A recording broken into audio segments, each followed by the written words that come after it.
মনোযোগ দিয়ে শুনুন।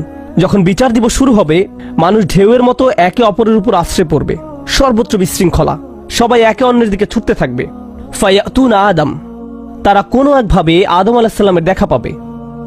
আদম আলাইহিসসালামের দেখা পাবে, তারা তার কাছে ছুটে আসবে। ফায়াকুলুনা ইশফা আলানা ইলা রব্বিক, সমগ্র মানব জাতি আদম আলাইহিসসালামের কাছে ছুটে আসবে এবং বলবে, আপনি কি দয়া করে আমাদের পক্ষ থেকে আল্লাহর সাথে কথা বলতে পারবেন? আমরা আল্লাহর ভয়ে ভীত। আপনি তো প্রথম মানুষ, আপনি তো সেই ব্যক্তি যাকে আল্লাহ ফেরেশতাদের সিজদা দিয়ে সম্মানিত করেছেন, আপনাকেই তো পছন্দ করা হয়েছে।